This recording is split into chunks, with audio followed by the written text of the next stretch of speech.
about to begin. We want to welcome you to the Vampire and Devil Show. We want to welcome you to the Vampire and Devil Show. It's gonna be bloody fun. We're gonna kill everyone. Welcome to the Vampire and Devil Show. With lots of blood and lots of guts. Two horror fanatics and rock and roll nuts. Welcome to the Vampire and Devil Show. Hey, you fucking losers! You're working with a professional here. Nice fucking podcast. Should the kiddies be watching the Vampire and Devil Show, Merle? Good answer.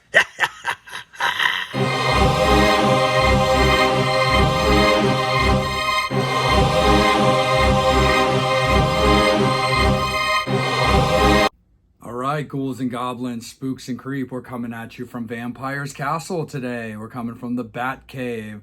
I decided that, you know what, Devil, let's pull him up from the Inferno today, and we'll do a little bit of us in the same room for our reviews today. We're going to talk about Mother's Day. We love our mamas, but every now and then, a mother has to die. Sometimes you gotta kill your mama to save the drama. Yep. In the words of the first Jason, kill your mother. Yep. So we're going to talk about a couple of different movies. We're going to talk about Mother's Day, Happy Mother's Day! which is a remake of Lloyd Kaufman's Trauma and Tromaville Mother's Day. And we're going to talk about Mother with an exclamation point as well. But when we started off with the remake, we'll jump into that one. We do love our Lloyd Kaufman here. He's behind us over our shoulders as well, so shout out to Lloyd. But we are actually going to be focusing on the remake version from 2010 that has Jamie King in it. And it's definitely an interesting one. I would dare to say that it definitely is one of those few potentially better than the originals, but that also varies, I think, a little bit too on like loyalty to companies and stuff like that. Because the original Mother's Day is great, but there's so much camp and low budget that Lloyd and Troma are known for, that a movie like this Mother's Day, again, based off that one, is going to allow for probably the average moviegoer to enjoy more because it's cleaner, you know? Oh, yeah, for sure. Like, yeah, this Mother's Day, I mean, like I said, sort of a superior version of the Lloyd Kaufman's one, but it depends on like what your taste of movies are. This is more mainstream sort of horror, even though this isn't a mainstream horror movie, but versus the original one, because the original one's old school camp, and that's all Lloyd Kaufman ones are, is they're so campy and over the top that a lot of people don't really particularly like that style of movies. Us personally, we love Lloyd Kaufman movies. Oh, yeah. I've already told him before, and I'll talk about it right now. I met Lloyd Kaufman years ago, and I told him he is my generation's version of Ed Wood, which basically almost broke him down to tears. Because he's like, that's the best thing anybody's ever even said to me. Because that's what he wants to do. He makes movies that are over the top, stupid, and campy for a reason. It's not like he's making these movies, and some people make campy movies that are just camp because they don't know how to write really well, or the movie's budget's really, really poor. No, he purposely makes these movies like Ed Wood. Ed Wood purposely made movies that were bad because that's what he wanted to do. Yeah. And there's nothing wrong with that. I mean, you can ask me. I mean, Devil will tell you, Mrs. Vamp will tell you. I love The Toxic Avenger. I love that so much. And I'm a big also Class of Nukem High guy as well. So of all the Tromavilles, and I'm sure we have a Troma episode in us at some point. Yeah, we got one coming up in the books. That we do.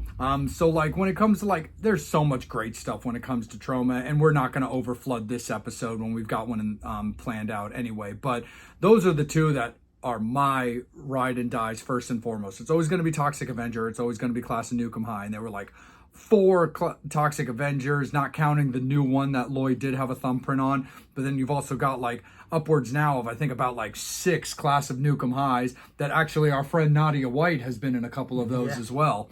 So that's very, very cool. But anyway, we're going to bring it back on track a little bit. So Mother's Day, it's actually a Darryl Boseman film who did, Saw, a series of the Saw movies. He did Spiral, but he did Spiral, but Repo Genetic Opera, The Devil's Carnival. I mean, dude.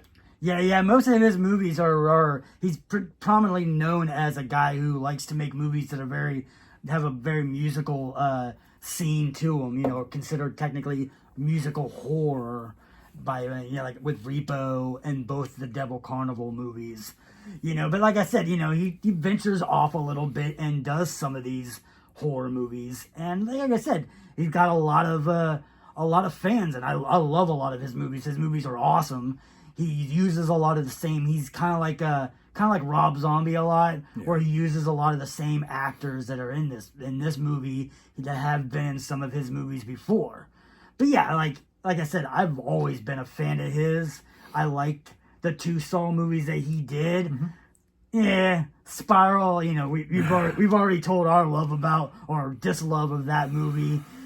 I don't think it particularly has to do with him. I don't know. No. I don't know if he wrote it, but I know he directed it. But I'm not 100% sure if he wrote it. But anyway, we've given way too much light to that movie anyway. But anyway, Devil's Carnival.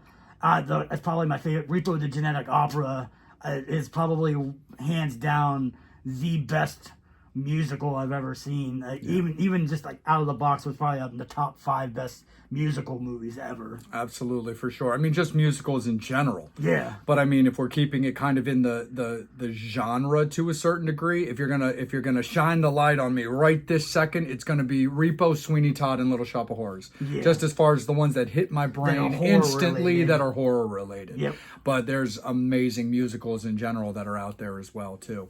But this movie's also got a pretty solid cast. It's got Deborah Wolf. It's got Jamie King, which is actually kind of funny because she was in the remake of My Bloody Valentine. Yep. We already talked about the original My Bloody Valentine, and My Bloody Valentine, for similar reasons to this movie, might have the edge again over the original.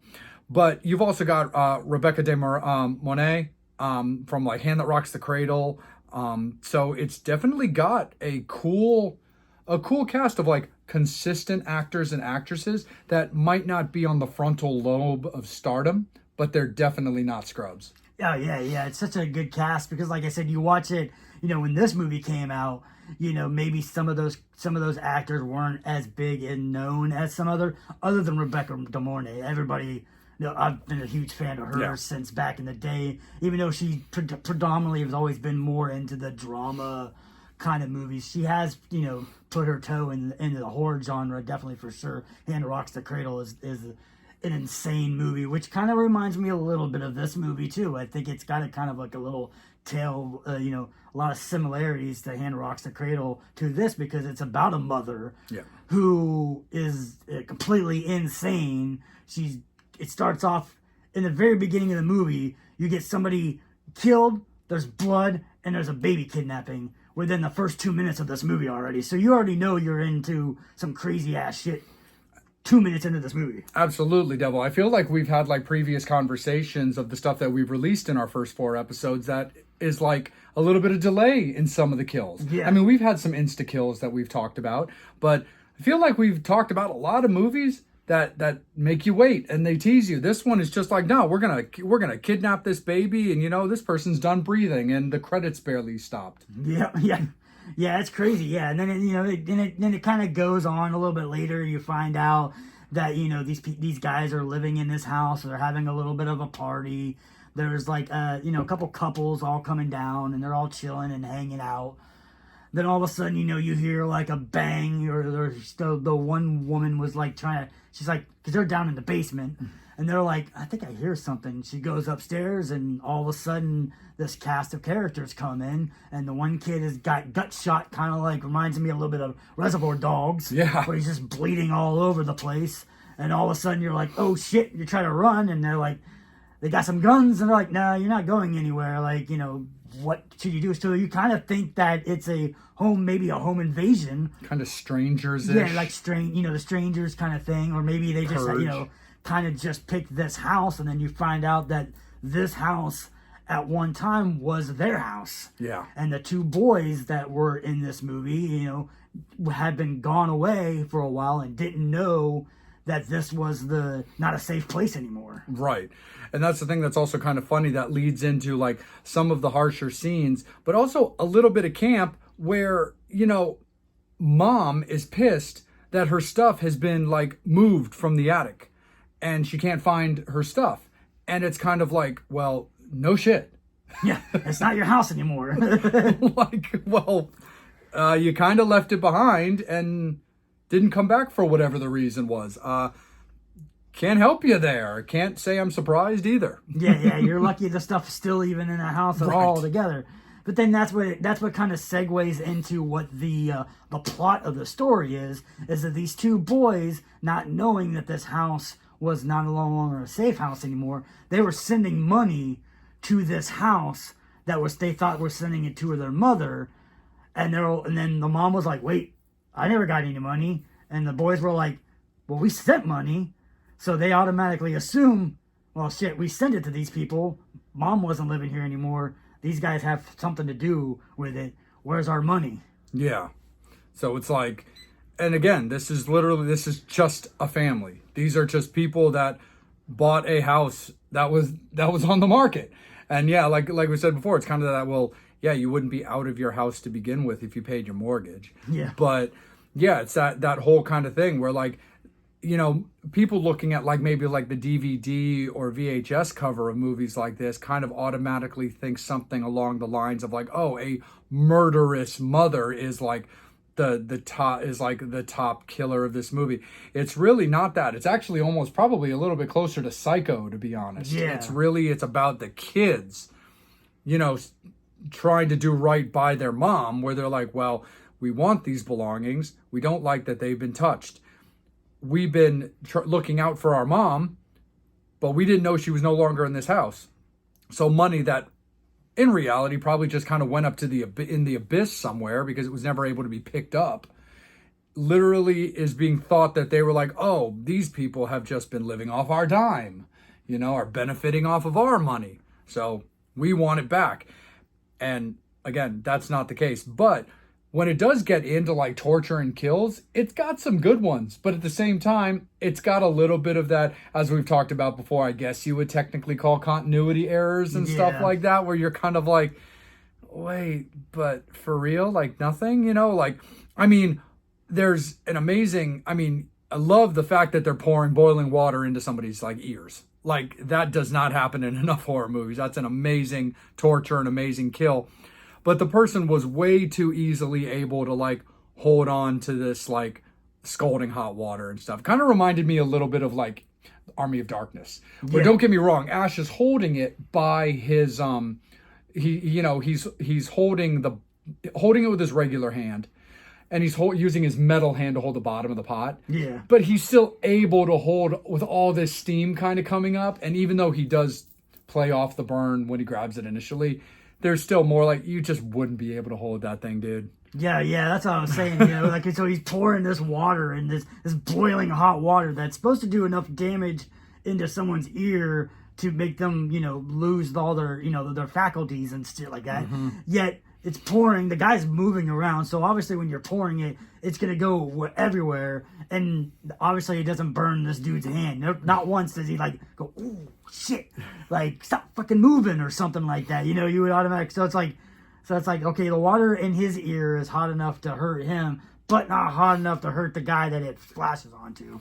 Exactly, for sure. So and that's funny enough. And then again, it gets into those typical kind of campy battles scenes and stuff like that, and you've got like a blind and deaf guy who manages to grab a gun with no issue, like he just knew where it was, exactly where to grab it, and just yanks it up. And it's like, well, deafness doesn't really come into play when it comes to this, but blindness is kind of a factor.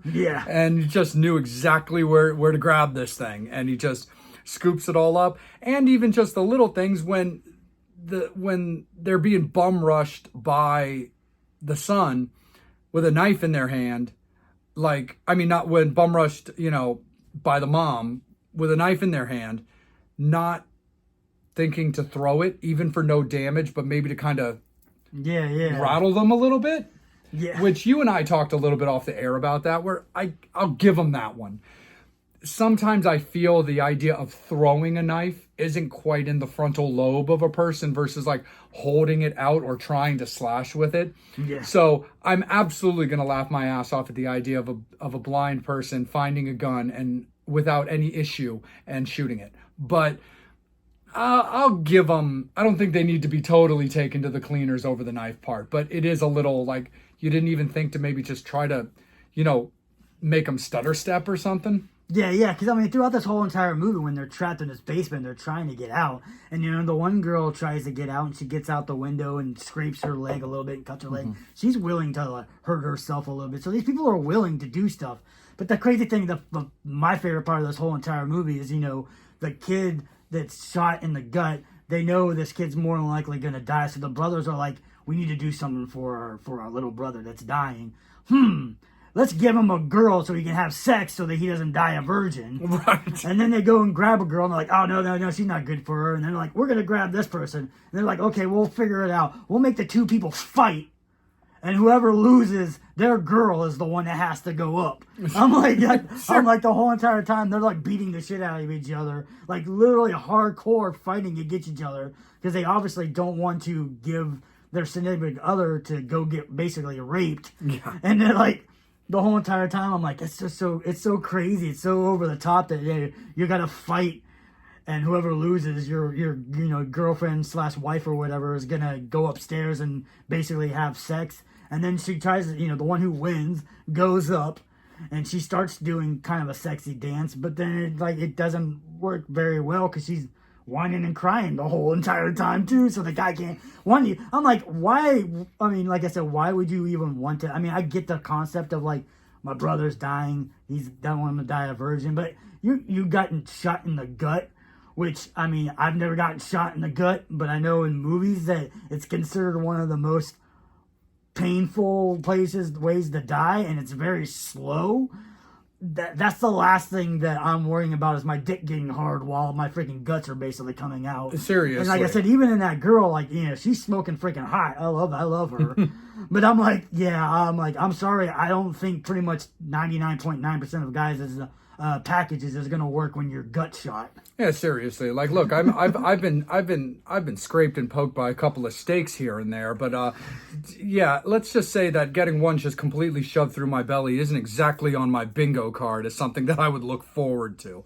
So it's really, really kind of like, it's just so out there, and it just seems so like out of place too, because it's like, okay, for like, what a weird scenario though for brothers to do. You're like, we want to look out for our dying brother, but we're willing to fight for our significant others to take care of him.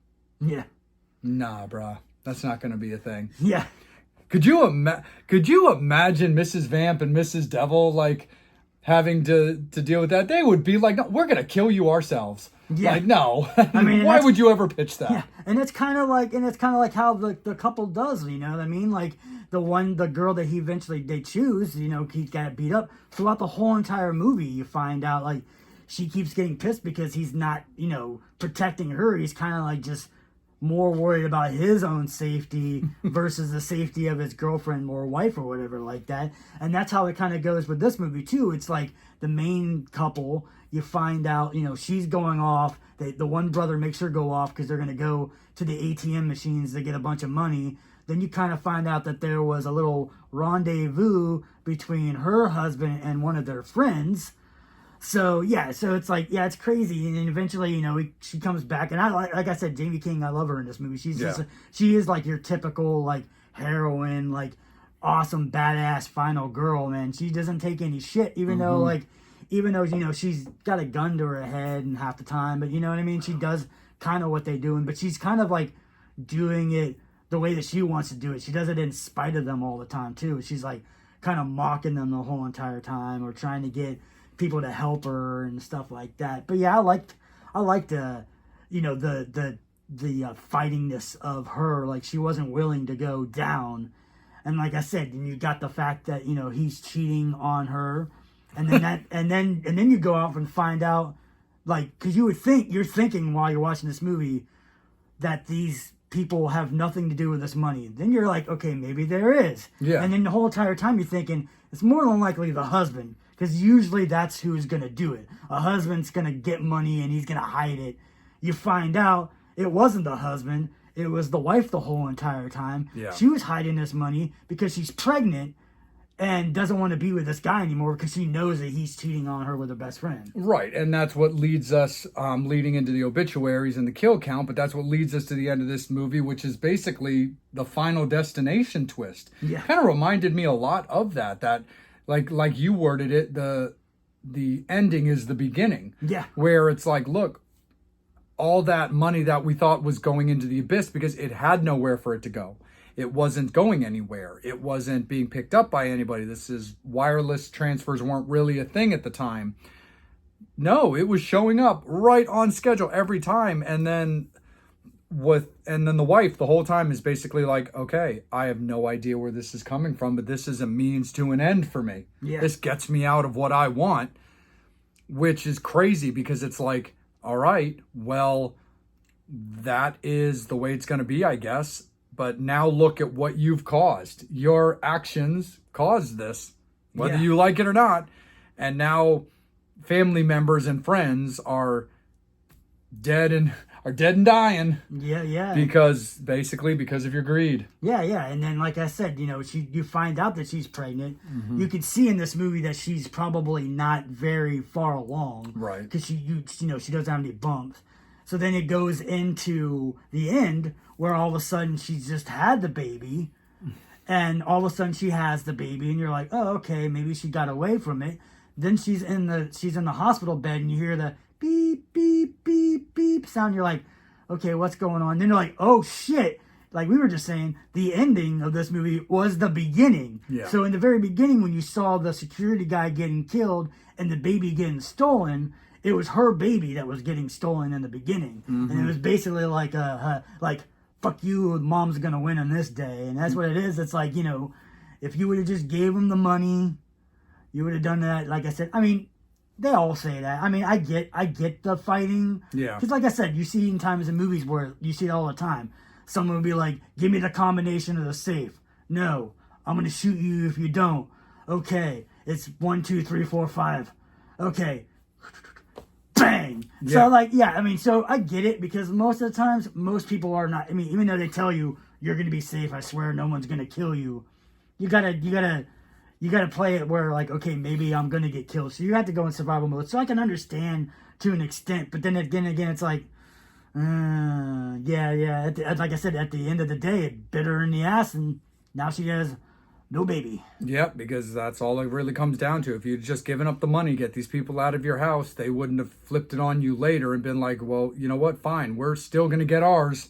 Yeah, but that's the good thing about that. Like I said, I mean, even though, like I said, this movie is called Mother's Day, it's for a mother's thing. And yes, the boys in this movie are psychotic, but the mother is the whole orchestrating part of this. She's psycho and just as crazy as these boys. She's just more calculating and knows how to use it. She's the puppeteer. Yeah, she knows how to work things. Where they're so sporadic and like doing things just randomly, like picking up people. You hear stories about maybe that guy. Like I think the one son probably had raped some people before, so that's why he was kind of in this movie. He's got that kind of vibe, like he's gonna rape one of the girls and stuff. Where the mom, she's not gonna go in. She might kill you, and she might get what she needs. She might, take your life, take your kid, but she's going to do it in a very somewhat polite kind of way, I guess, or like, right. or at least a more calculating way. Yeah, for sure. No, like I'm definitely with you on that. So Devil, let's get into the obituaries. Let's talk about the kill count. Yeah. Yep. So the way that I'm kind of looking at this, I liked the trajectory. I liked the twist ending. I thought the kills were brutal. I thought the kills were solid. And I liked the screenplay, the screenwrite. Even as a remake, it's got, of course, that new age feel to it, but I think it holds well. I think it stands up pretty well. I don't consider it to be up there with other movies that we've discussed, but I definitely think it's solid. So me personally, it's a 7.5 on the kill count for me when it comes to the obituaries. How do you see it? Yeah, like I said, I'd give it probably a good 7.5 as well. You know what I mean? Like I said, it's a solid movie. I mean, like I said, I like this version a little bit better than the Troma one, just because this one's more of like a kind of an action-packed sort of like horror realm, where the old school one is really, really campy, which I love campy. Yeah. But like I said, I like the more over the top campiest of the Troma movies versus like this one. This Mother's Day for the Troma side of it is a pretty basic movie for a Troma movie. Yeah. And it still has that pieces of Troma in it, but it's not nearly as crazy off the wall as the other ones we talked about it. Right. And like I said, I love the cast. I like I'm not a huge fan mostly of remakes, but I do believe this one is on the scale of the better ones. And like I said, I'm a huge fan of, like I said, the cast, and a huge fan of Rebecca De Mornay. I mean, like back when I was a kid, woo-wee, there are some things I would have done to that mama. Oh yeah. But anyway, yeah, like I said, so I mean, to me, like I said, it's a solid movie. It's one of those ones that I haven't watched in a while. But if I had to choose between watching this one or the remake, or the original one, I would choose this one. I would watch this more often than the original one. Not that I won't watch the original one. Sure. I could watch this one and then a month later watch it again, and then a couple months later watch it again, where the original one is more like a once in a while kind of a feel to it. So yeah, I definitely agree with a 7.5 for this. Sounds good. And, there you have it. And there it will be. 7.5 for Mother's Day, the remake version from 2010 on the obituaries for the Mother's Day Showdown. It is going to be, and we're going to lead right into the rest of the Showdown. And we are going to kick it over to Devil for this one, because we are going to go with your pick now of Mother with an exclamation point, as I like to have some fun with. But Mother from 2017. And we love us some Darren. Yeah. So like this movie, I was trying to think of something because, obviously Vampire picked Mother's Day. So I kind of wanted to go and pick something that's, usually we try to pick stuff that's somewhat similar to each other. And a lot of times when we do verses, it is movies that are very similar or have some similarities. These movies couldn't have been complete polar opposite of movies. I mean, like, even though we're gonna talk about Mother, and I love this movie, it is a horror film, I guess, in a sense of a horror film. It's not like horrific in full nature. It's definitely it's a very natural horror movie. It's more psychological. There's definitely some shit in the movie that's gruesome and very violent and very graphic. But it's more of this one's a thinking man's horror movie, I would say. I would say so, because the way that I would describe it to, like, our fangs and our little devils that watch us and stuff like that, is I would compare this to A Clockwork Orange, which is a horrific movie. Would I consider it a horror movie? Absolutely not. Is it in my horror collection? Absolutely. But I wouldn't. It's even described on like the various sites and stuff as a horror movie as well. But But exactly, it's horrific. It's got brutality. It's got really crazy scenes, and it goes like really, really deep. And again, that goes back to Darren, with Pie and Requiem for a Dream. Yeah. Darren's movies are always very, like I said, even though those movies are not considered horror films, Requiem for a Dream is not a horror film, but it's got some truly horrific shit in that movie. I mean, I love a lot of his movies. Like you said, Pie. Yeah. You have Requiem for a Dream. You did The Wrestler. I love that movie. I mean, there's definitely some horrific parts of that, but that's horrifically in a sense of like what these wrestlers do to themselves and their families while trying to be a wrestler. So like it's definitely I'm a Black Swan guy. Yep, Black Swan. And Black Swan's absolutely in my horror collection. Again, not a horror movie by any means, but horrific in the way these girls, the torture that goes through them, the backstabbing, and then also just the betrayal /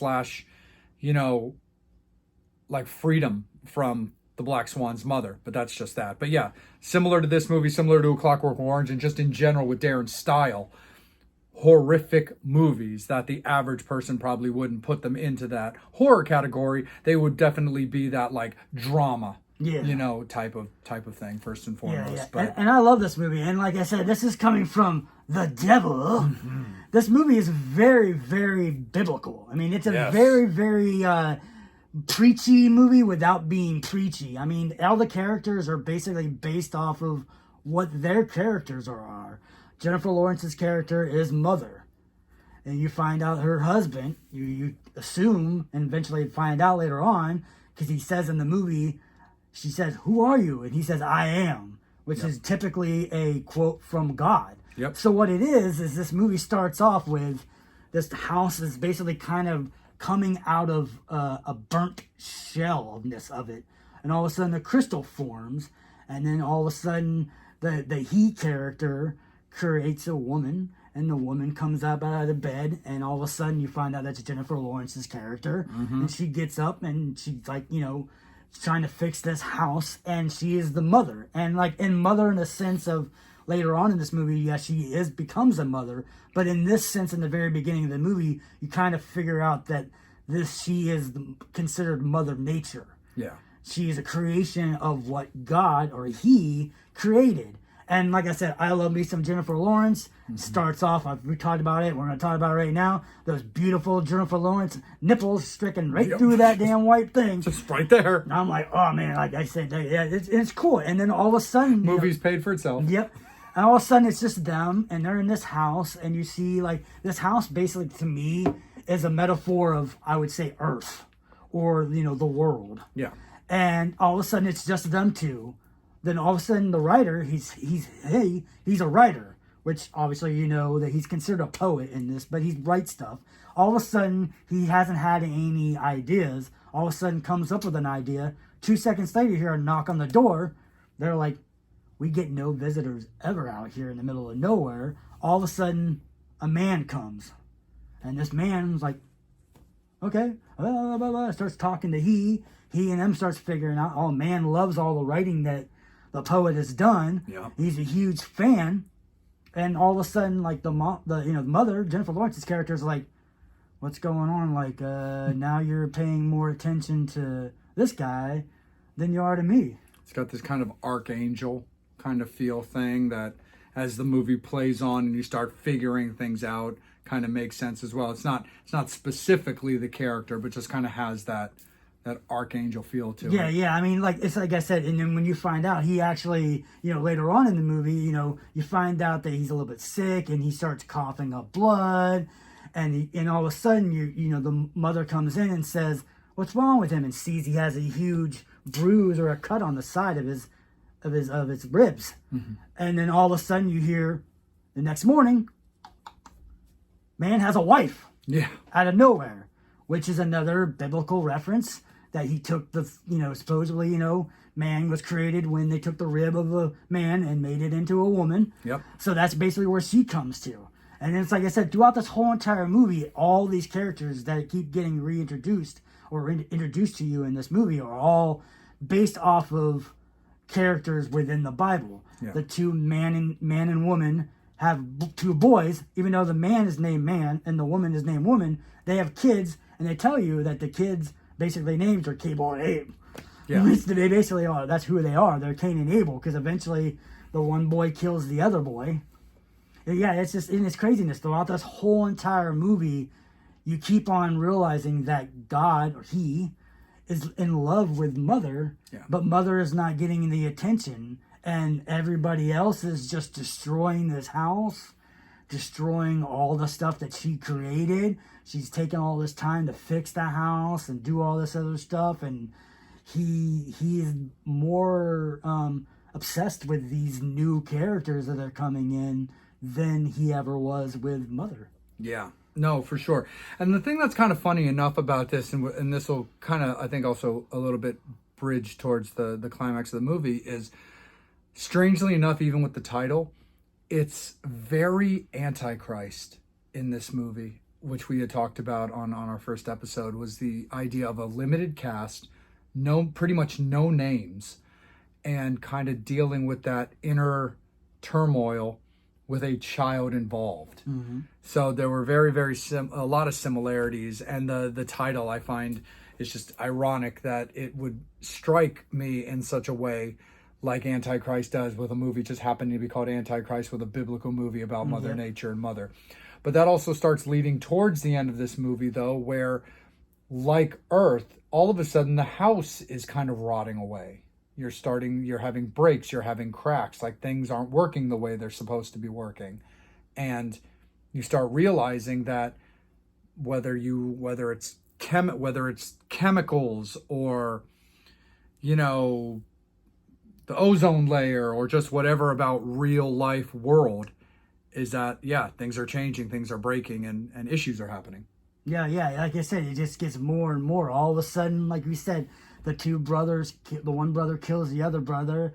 They have a funeral for him. They bring these people in, and first off, it's like a few people here and there. Yeah. Then all of a sudden, it becomes hundreds of people. Then thousands of people come to this house, and they basically like realize that, you know, that they're kind of drawn to this house because of the writings of he.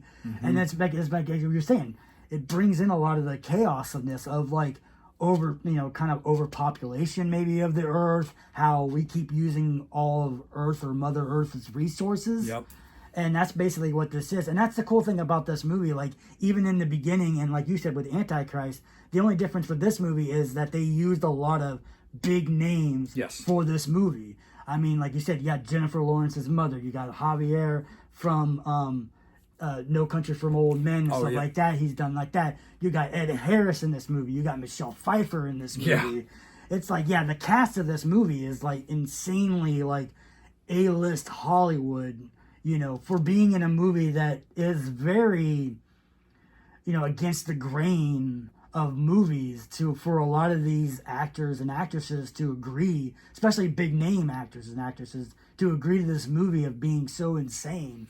Yeah. That it just goes to show how well Darren directs and writes, that he can pull these names and say, hey, you're doing a movie that's kind of a religious, like I said, it's definitely a very religious movie, but it's not preaching. It's not, right. He's been known as like a thinking man's person. I've heard other stories that some people said that he's like an atheist, but then I've heard that he believes in a lot of the stuff. And he said that the main thing that he believes is actually in a movie that he talked about, The Fountain. Yes. Where that movie is kind of what he's a spiritual guy, but he's a mystical spiritual guy. So he's not in the sense a, you know, open Bible kind of Christian, but, you know, this movie is basically a kind of a love letter to the Bible, sort of, but in a really kind of odd and crazy and scary way that Darren does.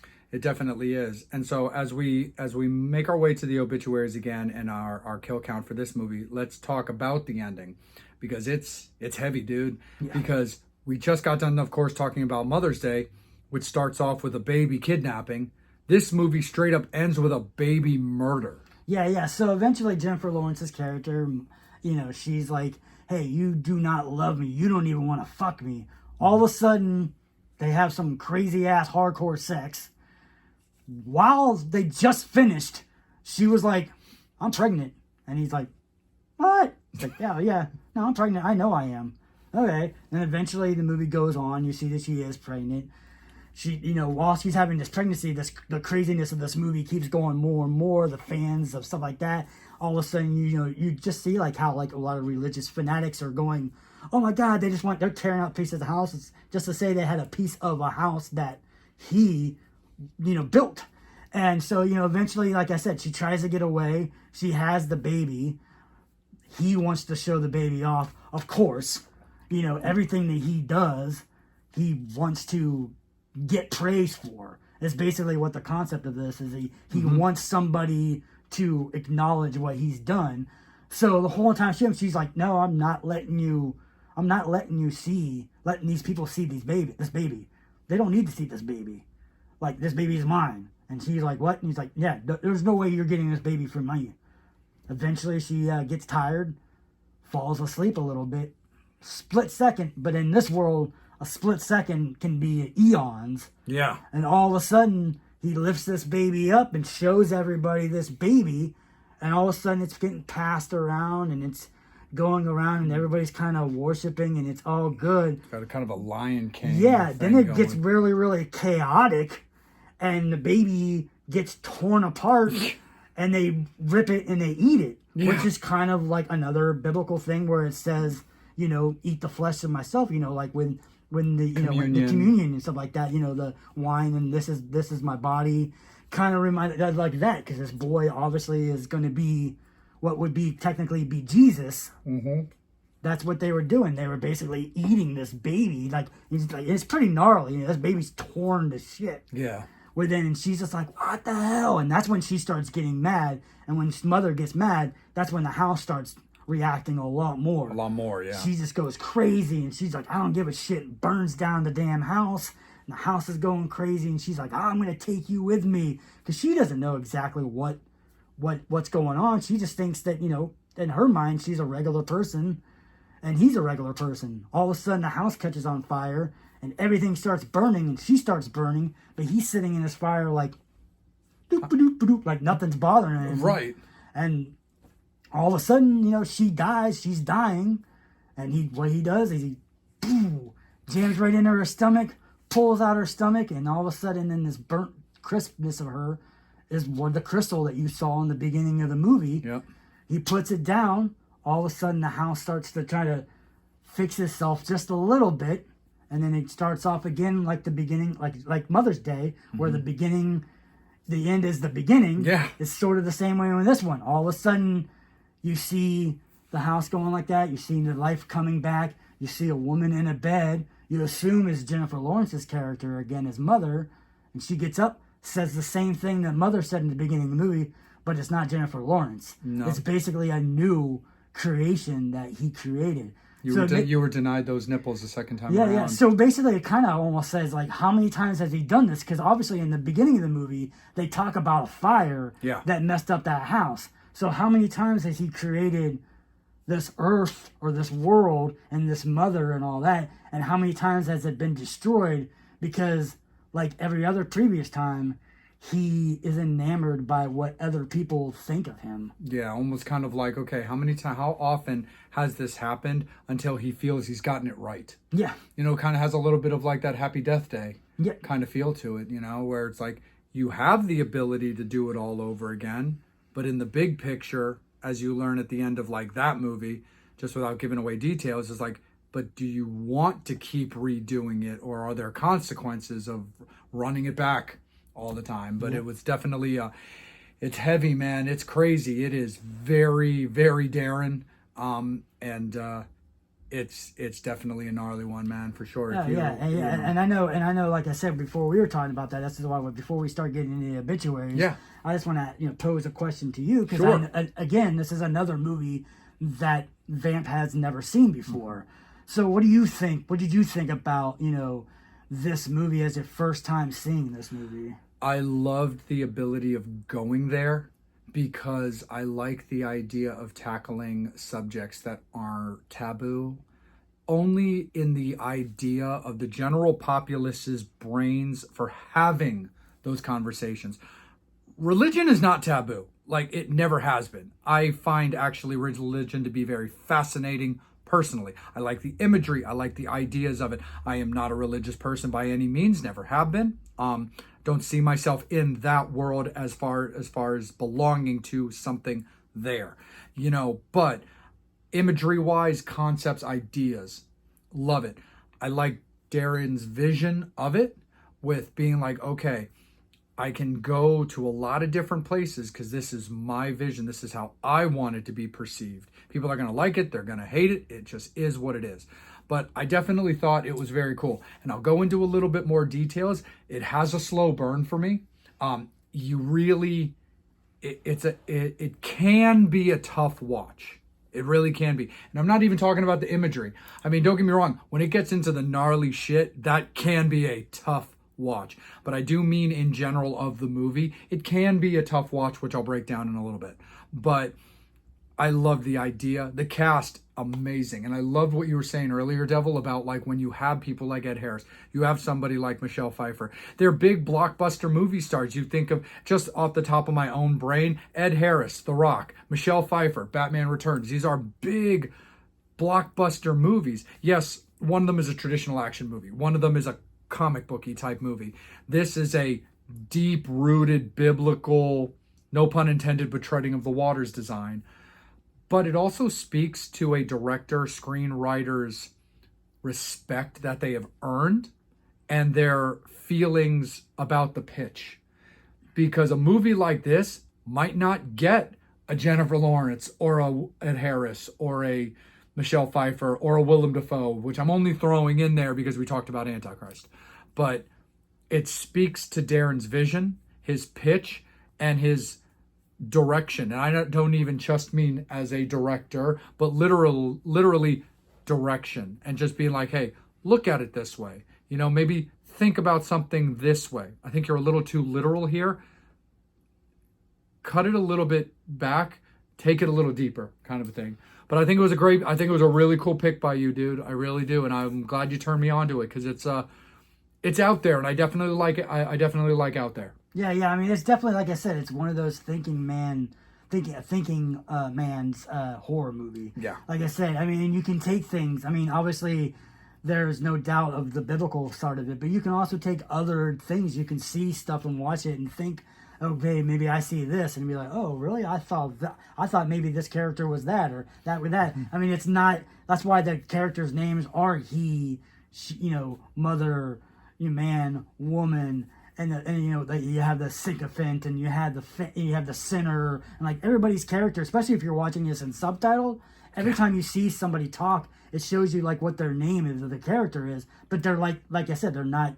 It's not Bob or Carol or anything like that. It's right. Like fanatic or something like that. It's a very it's most movies don't have that where you have those kind of names. And like I said, as far as a slow burn, yes, it is a slow movie, but if you watch any of Darren's movies, they're pretty much all slow burns. Facts. Requiem is a really slow movie. It's got some crazy fast-paced stuff, but in general, it's a very long and meaningful movie. Same way The Wrestler. It's a very drawn-out movie, but it's done very well, and that's how his movies are. They definitely are a slower. It's not like this movie's like a little over 2 hours. Yeah. And it definitely feels like you've been watching it a little bit more than 2 hours. Yeah. Just because it's not an action-paced, movie where a lot of things are happening real quick. Because you got to realize this movie in the beginning to the end is considered eons and eons of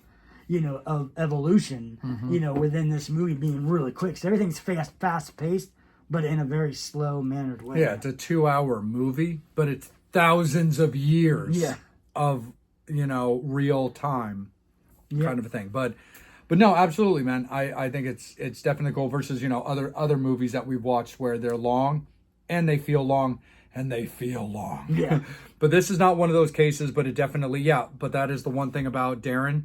He is definitely a chef. Yeah. Like, it is a well thought out, well crafted movie as his are. And I'm a big Requiem for a Dream fan personally, and I'm a huge Black Swan fan. And just as a wrestling fan, The Wrestler was just awesome. But out of his catalog, Black Swan and Requiem for a Dream in particular, those are my jams. Oh, yeah. What are you feeling, though, brother? Why don't you kick this one off, man? This is your movie. We're on to the obituaries. We're on to the kill count. And how are you going to rank this one?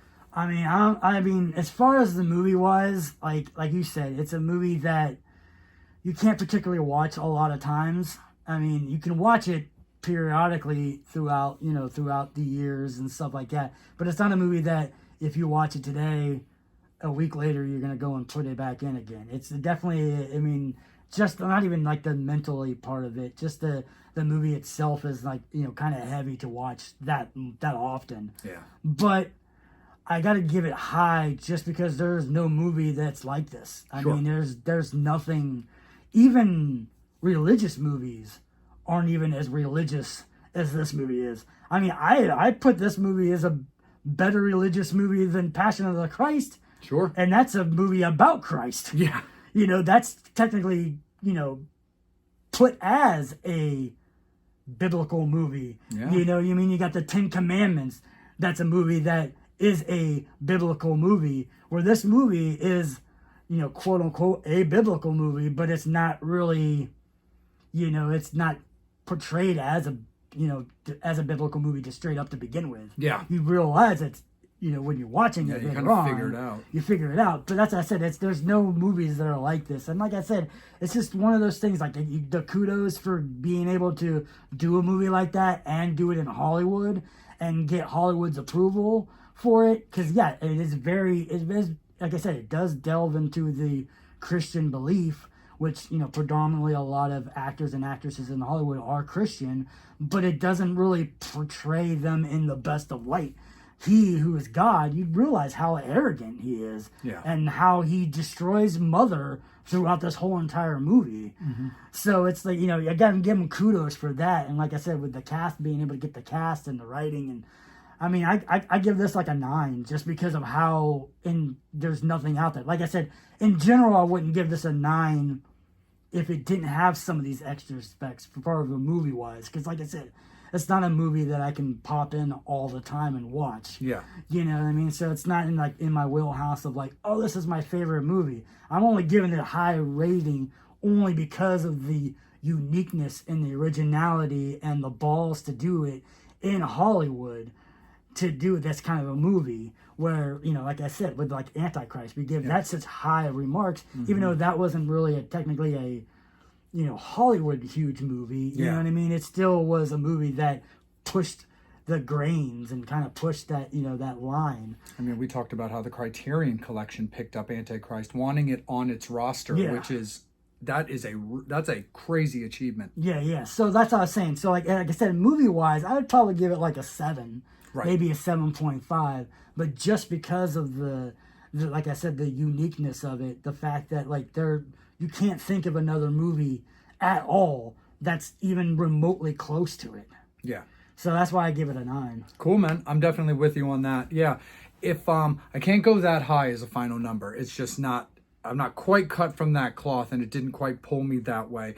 But yeah, the movie in general, to the average movie goer, would be a 7.5, which is kind of where I was looking as I was making my way through the movie. You kind of start getting, you know, you kind of start knowing where your rating's going to be as you're watching something. And that was kind of where I was living for a while. And then it picked up some speed as far as like the directions and the brutality, not in traditional horror vibes, but just the idea of, you know, the deaths, the dismissal, the fact that, yeah, God basically was like, oh, I pissed you off. Go ahead, get mad, do whatever you think you can do. I'll just make another one, which he did.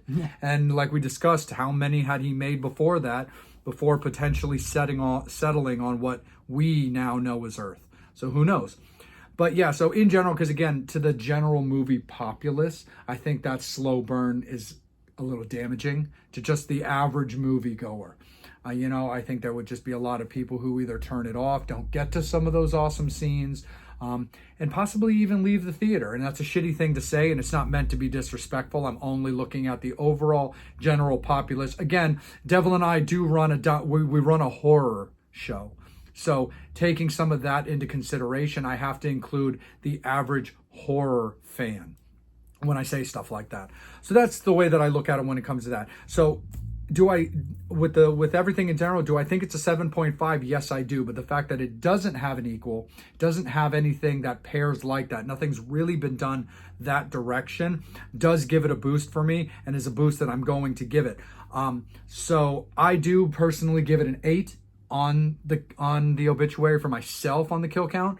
So because again, I can't go super high because I really had to get, it was hard for me at first. I was like, I know where his brain's at. I know where Devil's coming from.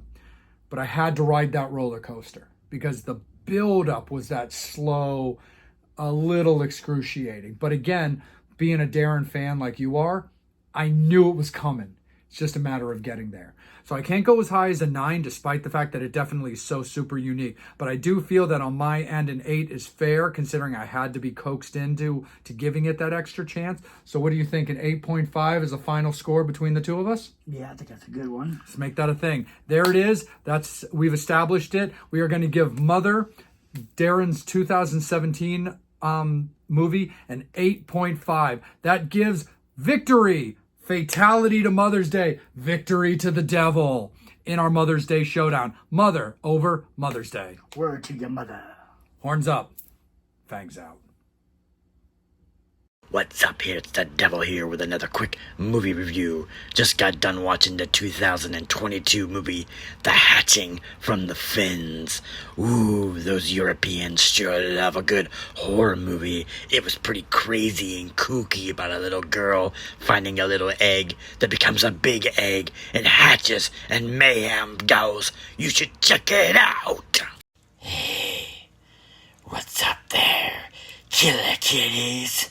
You better be watching the Vampire and Devil podcast. Ghouls, goblins, or spooks, and I'll creeps. come We're right and back see you at you. This is sometime. Vampire and Devil. We're coming at you with another killer showdown. We're going to get a little bit murderous. We're going to get a little freaky. We're going to get a little sensual.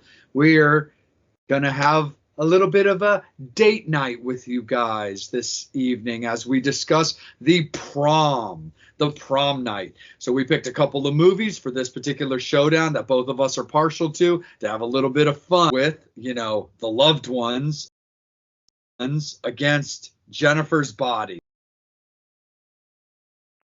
So we got a little bit of like a slightly more obscure cast, but still have definitely some gems in there. Like the actress that played the most recent Sonya Blade. And then, of course, in the other movie, you've got, Megan Fox, who definitely at that time was really starting to become like a thing. But we've got the loved ones against Jennifer's Body for prom night. Isn't that right, Devil? Oh, yeah. It's time to get bloody at prom. And like I said, we wanted to kind of make it a little bit more obscure. Not that Jennifer's Body is obscured, but it still is a very cult kind of following movie. The Loved Ones is a film that a lot of people might not know because it comes from all the way from Australia. So, we wanted to stick away from obviously Carrie and Prom Night and all those good ones. So we decided let's go get our tuxes ready and we'll get ready for prom tonight. And we decided we'd pick these two movies to talk about and let everybody know how we feel about them. Yeah, man, absolutely. So let's jump into the loved ones. Like you said, filmed in Australia, actually filmed in 4 days too, which is completely insane to even think about for any movie. Even like the film, like the film project of like a college kid. Even those movies aren't done in like 4 days. So I think that is totally crazy when it comes to that one. But this was a really, really interesting one, Devil. So this had this very kind of, every way possible that a person could be loved, kind of mixed with like somebody who just didn't receive enough of like, a fucking like switch across their backside. Like it's kind of that, like I said, that combination of like, show me the ways to love you. I'll show you all of the ways to love you and all of the ways to make you love me. Like I said, mixed with somebody who didn't get enough hugs and didn't get enough beatings as a child. That's the thing about this interesting of this movie is like, you go with the route of like Carrie, where she's like a loner girl who's kind of weird and kids are making fun of her all the time and she's kind of getting picked on. And this movie, kind of starts off sort of like it's going to be that way. But then you kind of find out that this girl who just wants to go to the prom with this boy, and the boy is already dating somebody and was like, no, I'm going to go to the prom with somebody else. And apparently she didn't like that. Yeah. And decided to take matters into her own hands and and have a little prom date by herself. But I mean this movie's came out of nowhere. I remember just hearing about it. I think it had like a really cool cover of like a girl in a prom kind of dress, and she had like a drill in her hand, and I'm like, okay, this kind of looks kind of cool. But I do know, and I kind of want to hear what you want to say, because I know this is a movie that you hadn't seen previous of, watching it for the show. What did you think of the movie, just in the whole in general, without getting into any crazy specifics? Because we'll get into that in a bit. Yeah, I liked it. I really did. My only criticism on like for right now as a small scale, like we said, because we'll get into that, is it's got so much going on, and it's really out there. Out there's not exactly a bad thing, but I felt it had a little bit of a hindrance with continuity, not continuity errors, like where they fuck up, like a clear hole or gap in some way. It's just, it's so out there because of like the main character and the death of his father, and like how he's coping with that. His mother's dealing with it, being in a relationship, having a third wheel, and what that third wheel does to try to make this guy love him. It's so everywhere, and I found it a little hard at times. So while I understood the premise and I got it. I mean, it's so Misery meets Carrie, which is awesome. So that kind of stuff's up my alley. And as far as tracking it and following the story, no issues there. But it is so all over the place and incredibly brutal. Like, the brutality is on a heavy level in this movie. But at the same time, there is a little bit when you go really heavy in the brutality like that can kind of fuck with the fantasy and can kind of take you out of things. But anyway, I did really like it. I was super stoked that you suggested it and picked it and turned me on to it, because it was a very, very cool movie. Definitely out there, very wacky, very, very bloody. There were some things that I think hurt it in the big picture, but we'll cross that bridge when we get to it. But yeah, Devil, really cool pick by you, bro. I liked it a lot. Yeah. Because like I said, it was one of those obscure movies that just kind of came through my pathway of me, especially, my love of, horror movies from, other countries and stuff like that. So yeah, just check that out. Like I said, it's got your basic premise, your girl that's kind of invisible. People don't really pay much attention to her that much, and she kind of likes the guy, and of course he likes another girl, and he gets into that where, like I said, she asks him to the prom, he doesn't want to go. Then all of a sudden, you see him getting kidnapped, and you see him getting kidnapped by a guy, so you're like, okay, maybe this is going the way where this guy is a serial killer and he's gonna kill this guy, because you hear about these teens that have been missing and stuff like that, and then you find out, lo and behold, that the dad and the daughter are in cahoots together, and they're kind of like a serial killer family, which was kind of cool because you don't really see too many daughter-father combos in that sense of, like, both of them being maniac killers. It's usually more of like, if it's a daughter, it's usually a daughter and a mother, not really usually a daughter and a father. So I thought that was kind of cool. There's definitely some, like, creepy shit. Like I said, he wakes up and he's in this house and he's tied up there and he's all getting banged up, and you get to meet a woman that you should think that might be the mother of these two, called Bright Eyes, but you find out that she actually is another victim of these two crazy maniacs. Right. And it's like you said, you don't really get that. You don't see that father-daughter team thing very often. It's usually either somebody flying solo or mother and mother, father and son. I mean, mother and daughter, father and son, that kind of thing. But it was definitely a cool thing. But there are like little nuances that are like really interesting. Like with the brutality that kind of like starts as, the main character is like dealing with his stuff, like Brent's issues. One of the things I thought was kind of interesting, and again, this is good that they went this way. This is a continuity by the traditional sense that they got right. After half an hour, Brent never spoke again, because she and Lola injected bleach into his vocal cords, which is actually from a real life serial killer. That's actually something that a real life serial killer did. That was Robert Berdella's thing. That was what he did to victims. So I thought that was a very cool nod. I thought that was very cool, and I thought it was very like it was a good job on the filmmaker's part to keep in mind, hey, we used this. This is a real life damage. The guy can't talk anymore, which I'll admit probably had to be very interesting for Brent because as far as a real actor, his real life name as opposed to his character. But anyway, but with Brent is like you're filming a horror movie. Like reactions are kind of a big deal in the genre. So now that he's a mime, basically, for the rest of this movie, was pretty wacky because so much crazy stuff was being done to him. At one point, he's tied up in the chair and he's basically getting his feet smashed with a hammer, being threatened with basically the Prince Albert from hell.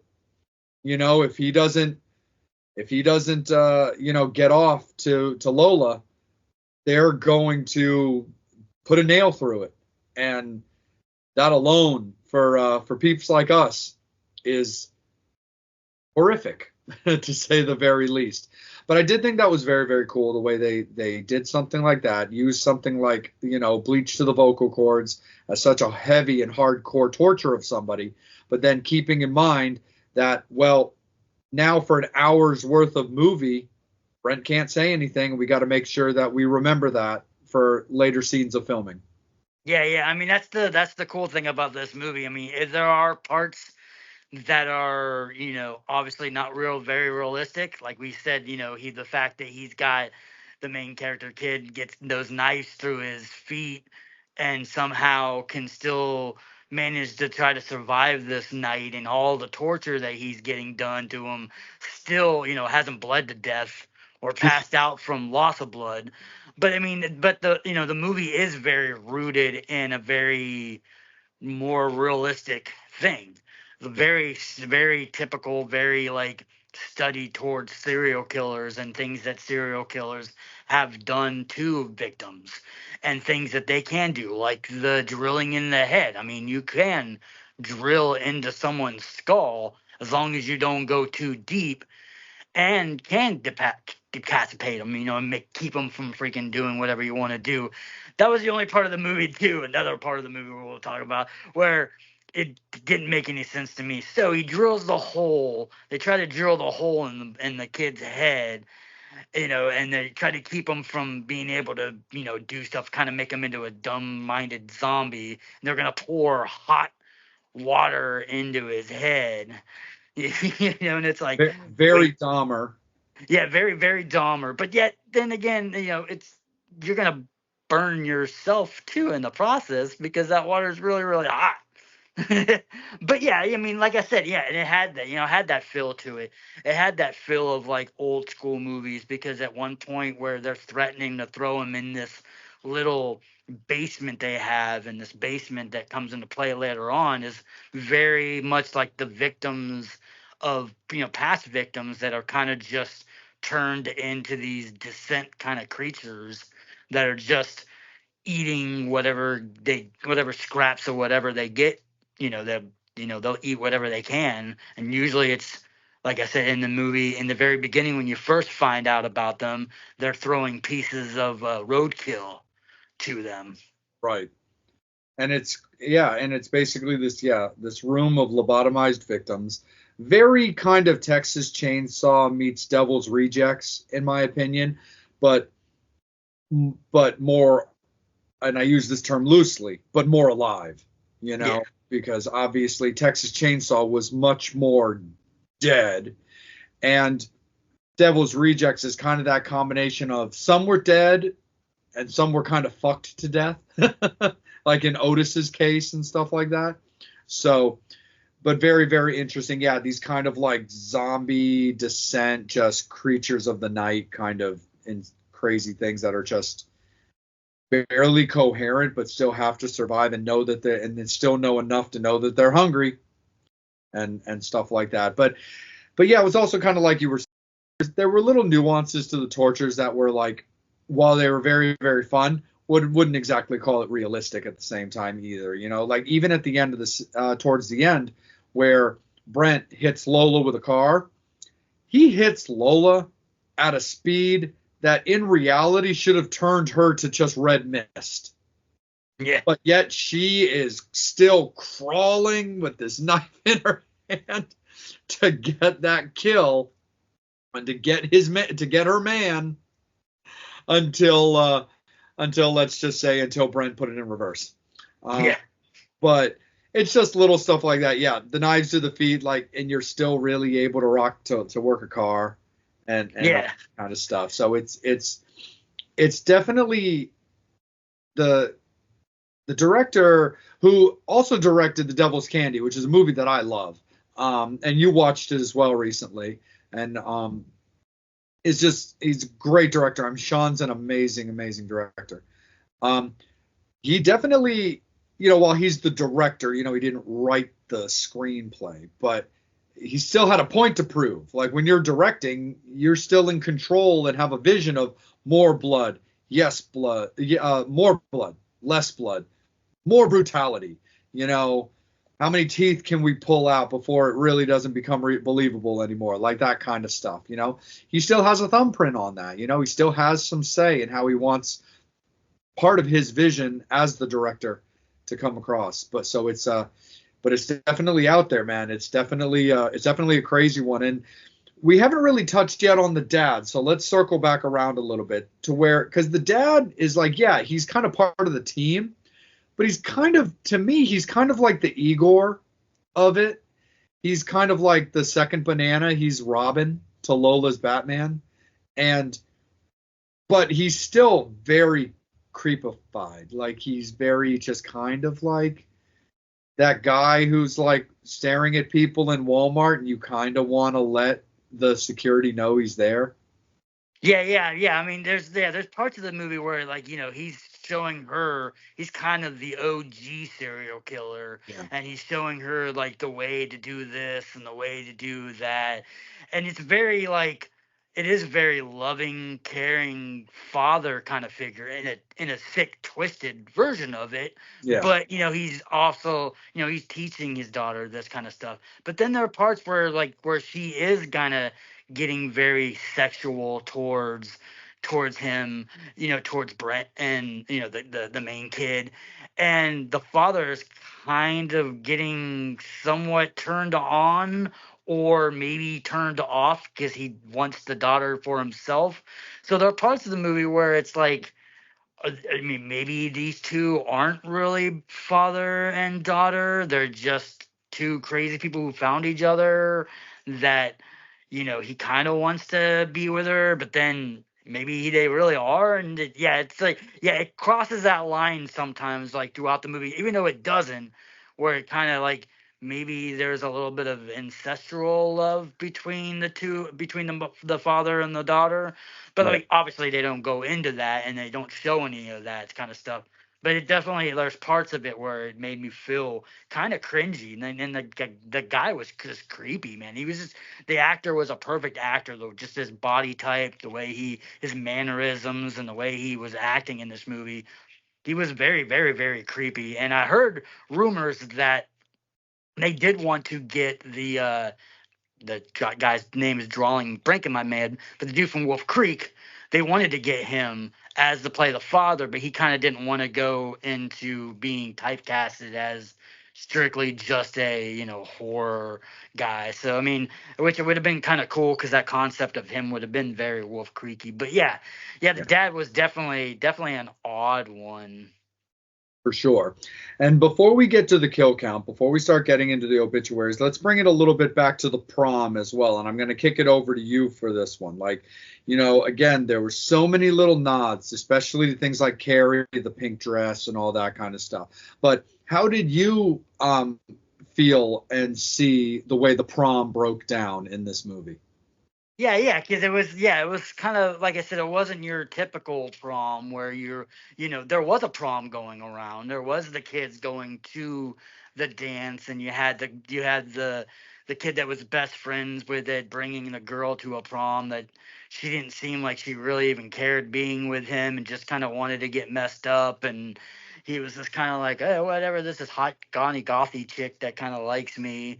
So you have like that concept of where that version of the prom is actually happening. And then obviously the house where she takes him, well, Lola takes the guy to it, they kind of dress up the house as their own kind of prom.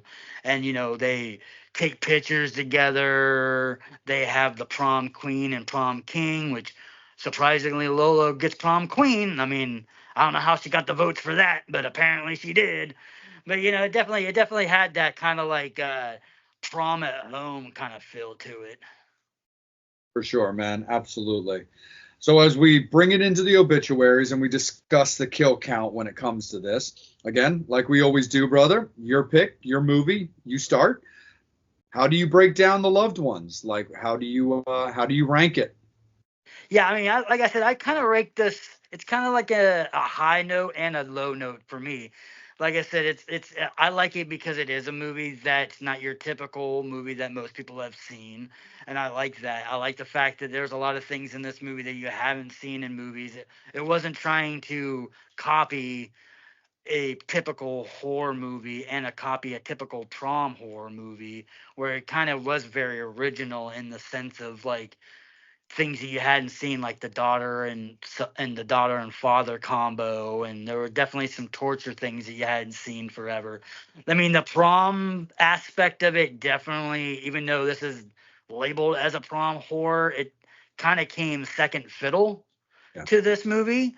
I mean, as much as, you know, I mean, like I said, Carrie's leading up to the prom. All the movies usually lead up to the prom. I mean, there's not too many movies that spend the whole entire time at a prom because that would just make no sense. But, you know, the prom is a big part of that movie, where this is more kind of like an after effect of like, okay, we're going to throw a little prom in there. But like I said, I liked it because, you know, it had blood and guts. It had the things that I liked. It had eeriness and stuff like that. So, and like I said, the originality and just, you know, just the little nuances and stuff like that of like the real things that could happen and things that could actually happen to people. So to me, I give this a 7.0. Gotcha, man. For sure. I'm definitely with you on that one. I do think it's, you know, it's it's a very strong movie. It really is. I think it's great. I'm honestly with you, like I said before, because my stuff I like about the movie were a little bit counterbalanced as well with stuff I touched on earlier, and so I'll break it down a little bit. I love the design of it because I love the idea of how, for a movie that came out in 2009, it's very a little bit ahead of its time as far as mental illness, and like, you know, how much can you love a person, whether they're right for you or not, obsession, all that kind of stuff. I think it's just a really, really strong movie for that. I think it's something that the audience and people that are watching us or discovered on their own need to pay attention to. That there's a certain amount of 2024 mental health in that movie from, you know, from 15 years ago. So I think that's very, very cool. Again, the overall flow of the movie, the continuity of the flow, I felt was a little bit off. I felt it was a little weak because while I felt and I applaud them for it, I do think that the writers and director man, did they just want to just, no pun intended, but just beat it home that they wanted just shock value when it comes to this. And there's nothing wrong with that, but sometimes, like I said, it takes you out of the fantasy a little bit. But as far as an original idea, I think it's incredibly strong. I really like the cast. I like the fact that it's dominantly not known actors and actresses. Again, with a couple of, you know, known people in there like Sonya Blade and stuff like that, which I think was very, very cool. But overall, a solid movie, strong, very unique and original story, and we love that, especially in a land of remakes. But we definitely love that. But honestly, I match it with you. I give it a 7 on my side as well. So it looks like we're even up on that. So we'll just call it straight up for that one. On behalf of Devil, his pick, The Loved Ones, and myself, we are going to lock it in on the obituaries. Kill count, a 7 for The Loved Ones. Now, as we continue on, oddly enough, and I didn't realize this at first until we were going over the notes, the same year as The Loved Ones, we got Jennifer's Body, which has always actually been a cool movie for me. I've always enjoyed it. You know, obviously outside of my kind, outside of my beloved vampires, I do love demonic movies. I love movies that deal with demonology. I just have always been very drawn to that. And I think it's very cool. So basically, you've got kind of like the two best friends. You've got Amanda Seyfried's character in Needy, and you've got Megan Fox's character in Jennifer. Basically, Jennifer is kind of like the hot girl of the school. Her best friend, who's kind of the dweeb, but has like the very lovey boyfriend. And they're just kind of doing school things, doing bestie things. You know, the days just kind of go on. They're in school, so on and so forth. And again, just like The Loved Ones, it leads up to a prom. And but it based around that concept of, again, similar to what we've discussed, what are you willing to do to make it? And the secondary story of this movie is about a band who wants to make it and wants to do a pact with the devil and will do anything to get that done. They are going to sacrifice a virgin. Now, they pick Jennifer to be sacrificed, who is the farthest thing from being a virgin. But because Adam Brody's character, the lead singer of the band, who thinks he's Mr. Know-It-All and knows everything about women, it's like, no, guys, that's the one. I know girls like that. I'm a small town guy. You've always got that girl that's always down to show off the goods, but doesn't put it out. So that's basically the way it works. And now the problem is, which they learned, is that by sacrificing a virgin who's not a virgin, you get the desired effect that the sacrificers want, but you turn the victim basically into a succubus, which is basically what happened there. So the band went off to become very successful, hit single, all that kind of stuff, while Jennifer turns into this demonic succubus that starts taking out boys one by one throughout the school. Yeah, and that was the part of the movie that I even wrote for our notes and stuff like that. The band, very, very emo-y. Yes. Very, very annoying. You hear that one song throughout the whole entire time, which they purposely did, because even like later on in the movie where you find out stuff towards the end, they put it throughout the whole entire movie, even in bits and pieces of things where before the movie even started, it's throughout the whole entire thing, and just keeps on. You hear it more and you hear it more. Then it's like the prom theme, and then you hear it more. It actually starts to drive you insane. You're like, oh my god, this song is so annoying. Like the first time you hear it in the club, you're like, okay, it's a catchy song. I can understand why the kids like this song. And then by the end of the song, you're like, Jesus Christ, will they please just kill this band so I can stop hearing this shitty ass song? But yeah, that was the thing too. Yeah, like you were saying, they decided to sacrifice the virgin. And yeah, I mean, I do agree with his character. There are a lot of times where you have the girl who is be deemed the slut and never, is a straight up virgin. She just gets people to make all these rumors about it. But normally, when you have a popular girl like that, who is as sexual as she can be, yeah, she's not a virgin. And like you said, they find out in a bad way, and and that's when the chaos comes in. She starts becoming just badass and starts doing some cool things. And this was in the height of Megan Fox's career as far as like being in movies. Like she had a smoking body and she knew how to use it in this movie, which is the kind of the concept of this is like, beware because she might bite. Right. Because it's also all about, and like you said, she might bite, and which is actually kind of a main important part to cover, is because ironically, similar to vampires, the fact of the matter when it comes to succubuses is they have to feed. That is how it works, and they even cover this in the movie.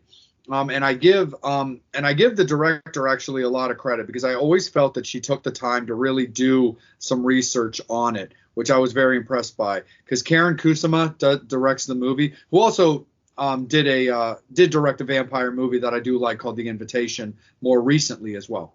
But anyway, I think she did a good job doing research, because there is a lot of stuff that I paid very close attention to the first time I saw the movie that the average filmmaker who just looks at demons at face value would have missed a lot of these things. But I thought Karen did well. But anyway, yes, when Megan hadn't fed, she started just seeming very, bitchy. Her hair was flat. Her skin looked ugly. Like she just looked like she hadn't slept. Like she was just drained and just hating life, all the time. Versus when she had a fresh victim, whether it was the star of the football team, the wussy, emo goth kid, or eventually her best friend's boyfriend. When she feeds, that's when she gets her powers and she's able to do a lot of things, like, look into the mirror with that famous "I am a god," statement, while she's, lighting her tongue on fire with a lighter and just letting it heal.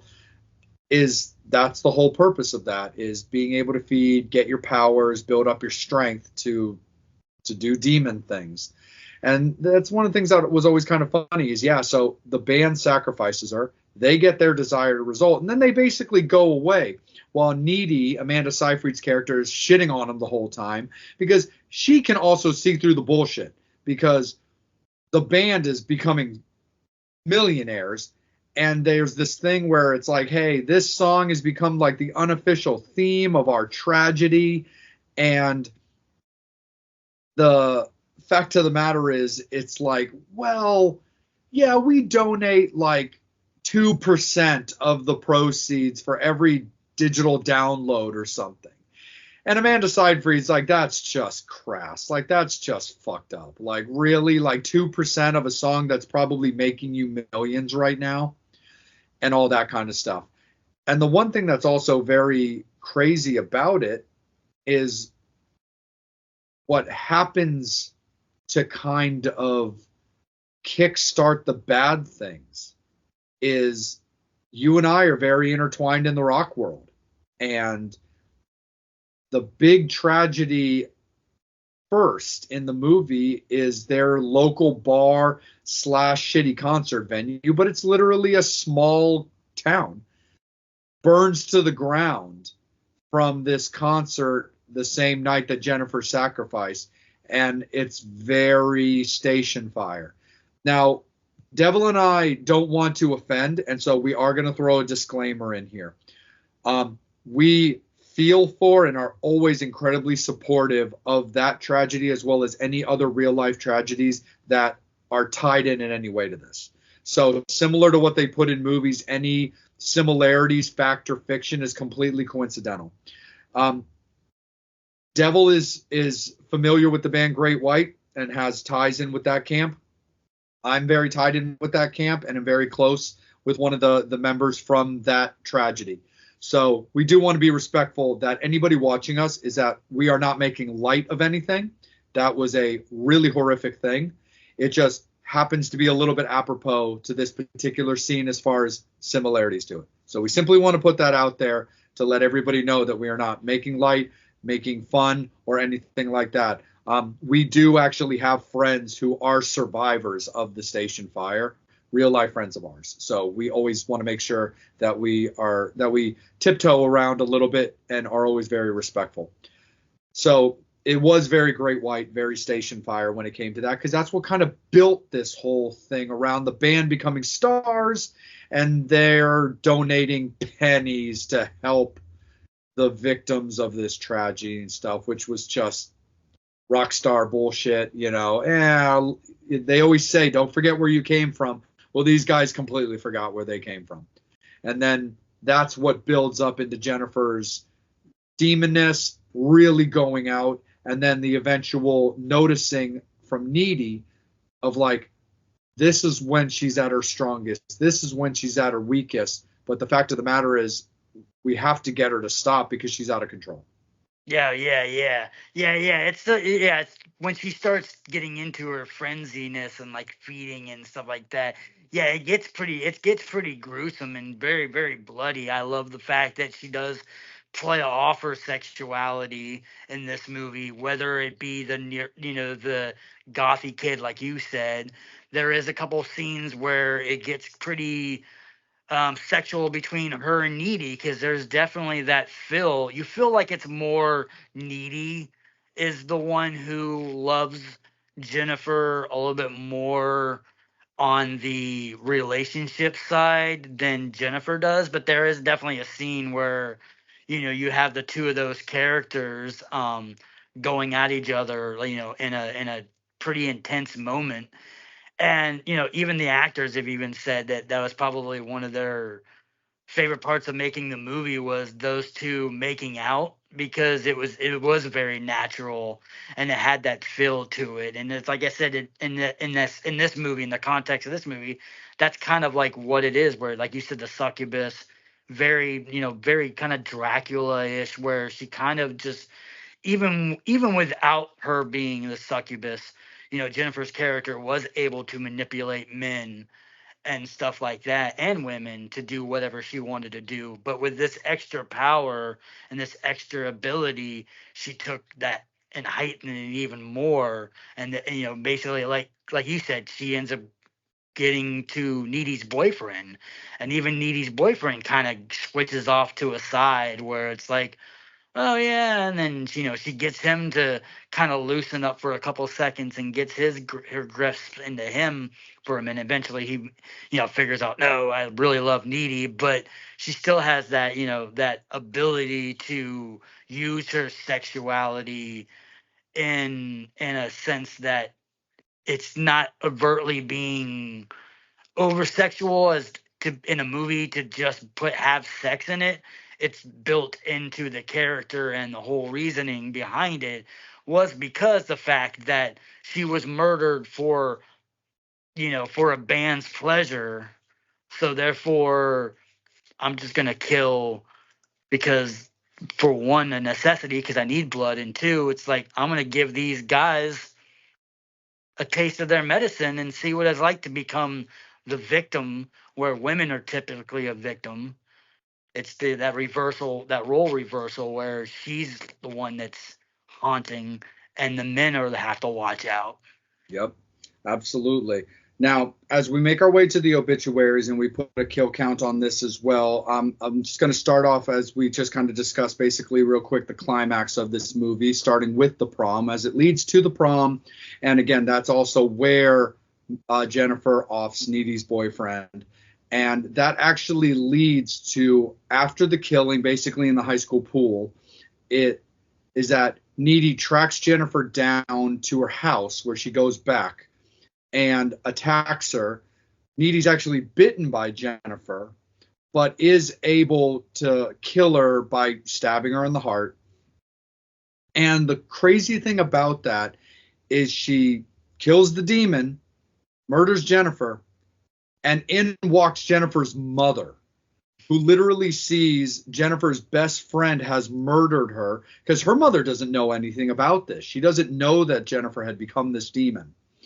And so it's simple enough where Needy's arrested, tried, convicted, sentenced to a psychiatric hospital for however X amount of time there is.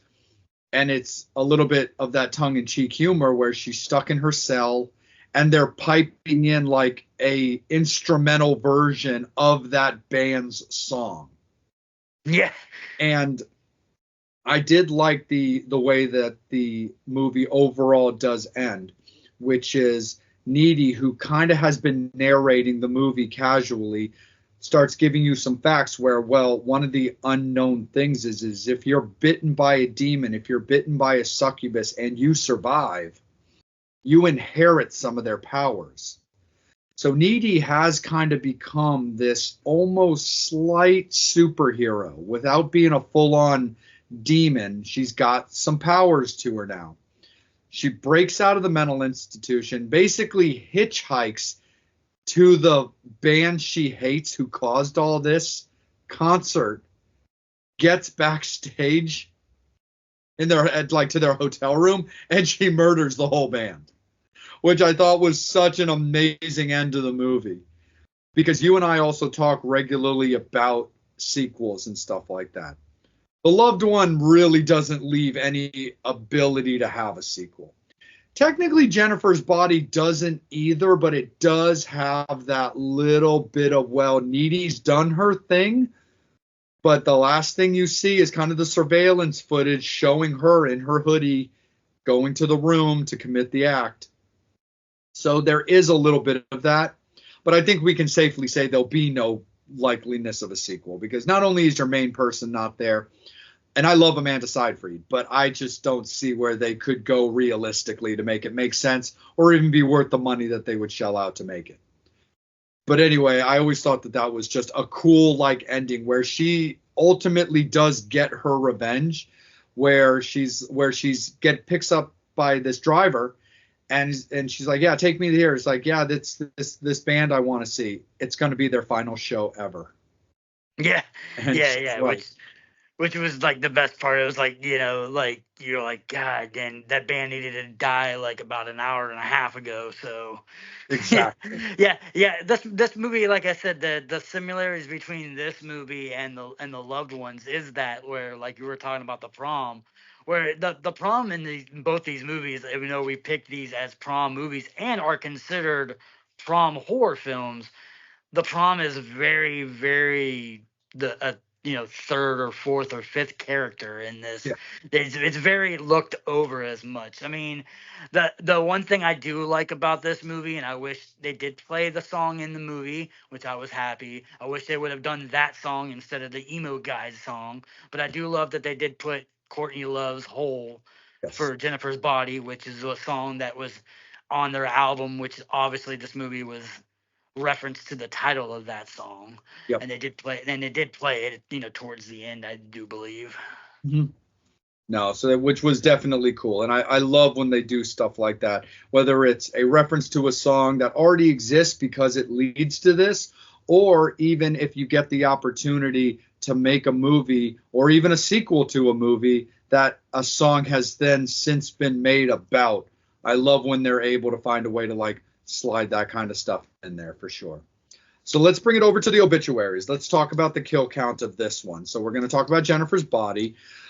My thing is, I actually do rank this pretty high, to be honest. I've always been very partial to this movie, and I like it quite a bit. And like I said, one of the things that I do like about this movie that I find to be a little bit stronger than The Loved Ones is the overall story arc is just stronger. It has a start, a middle, and a finish that is part of just the consistent trajectory, which is what I really like about that movie, because like I said before, when it came to The Loved Ones, it keeps the fantasy stronger. It keeps me more in the movie and the ability to follow it. But I like the storyline. I like the fact that Karen did her research. People can say what they want to about Megan Fox or the actors in general. I happen to like Megan Fox quite a bit. I think she's great. I'm not gaga over her, but I've always been a fan. I do enjoy her work. I just think she's fun. So I think the movie's very, very solid. I think the soundtrack is great. The arc is good. The kills are great. I think the blood is right where it needs to be with a touch extra for that aesthetic. I honestly do give this some pretty high marks overall. And I like the finish. So for me, it's an 8. It's a solid 8 for me. Yeah. I mean, as far as for me, like I said, I believe this is probably the best movie that Megan Fox has done. Not shitting on any of her movies that she's done previously or after this film. I just feel like this was a role that was suited for her. Mm-hmm. As far, especially being that kind of bad life, even in real life, that bad life kind of badass girl that all the guys are all gaga about, like you said. And definitely, she has that in her real life. But yeah, I mean, like I said, it's one of these movies that, yeah, I mean, there are things that I like about it. There are things that I don't like about it. But I mean, that goes with every horror movie. And like I said, Sure. the fact that they do play that song over and over again drives you crazy. I don't give that any less points because that's the whole purpose of that song being played over and over again. Is it's supposed to make you drive you kind of crazy? So it did its purpose. I wish that Even Amanda's character basically referenced that exact point in the movie. Yeah, exactly. Yeah, I mean, it is. I think as far as originality, I would give The Loved Ones just a little slighter at the edge of it because this movie, even though it hadn't been done the way that they did this in Jennifer's Body, it's still a movie that had been done throughout Hollywood of, you know, people trying to sacrifice people and things not coming bad and the succubus and the devil kind of stuff coming out you. Where The Loved Ones, like I said, even though that's not unoriginal because it's killers and serial killers. It's just that factor of the father and daughter that you never see is that little bit of originality for me. But like I said, overall, like I said, I mean, you're looking at, like I said, both these movies both came out at the same time. Obviously, Jennifer Body is a bigger budget, bigger Hollywood studio film, so obviously it's gonna look a lot cleaner than the loved ones is because they had a lot more money to kind of deal with versus like I said, like you were saying, the loved one was filmed in 4 days. I would imagine that Jennifer's Body was probably filmed in 4 weeks Yeah. or more, you know what I mean? So Well, they definitely had a lot more time to kind of finesse and finesse and do all the stuff they want to do. But like as an overall, like I said, Jennifer's Body is one of those ones where it's always mixed crowd for a horror film and horror fanatics. A lot of people do like it. A lot of people do shit on it. But I think it's one of those movies that I wouldn't go and say I can watch it all the time, but if I come back to it every couple of years, I enjoy it. I mean, it's a very enjoyable movie. It's a movie that I like to watch. It's not one of those ones that like, if it's on TV, I'm gonna click it because I've seen it 9 million times. And it keeps your interest and piques you and keeps you there. So yeah, for me, even though like I said, I don't rank it as high as an 8 with you, I would definitely still give this 7.0. I kind of feel like these two movies are very similar in like how I feel for them. No, absolutely, brother. Sounds good to me, man. So a 7 for yourself, an 8 for me. Hey, we've always kept it very consistent when it comes to that. So 7.5. Are we agreed? Yep. Cool. 7.5 for Jennifer's Body on the obituaries, and there it is, and so it shall be. So that's the way that it's going to be for this particular showdown. We're going to take Jennifer's Body, taking out the loved ones. Gets Vampire off the slide because it had been the devil show for a little while when it came to the showdowns. But that's all right. That's all right. But anyway, yes, Jennifer's Body at a 7.5, the loved ones at a 7, locking it in on the obituaries for this Vampire versus Devil showdown. Horns up, bangs out.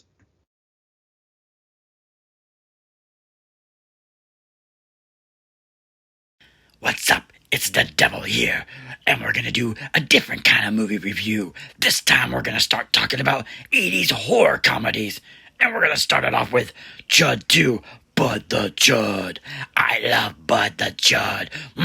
Meat. This movie's got everything. Comedy, horror, killer poodles. Ha ha ha ha. It's got everything that I love. You should check it out. It's part of the Meat group. Ha ha ha ha. It is time to honor some more who have passed away. This time in the month of May, we honor these three.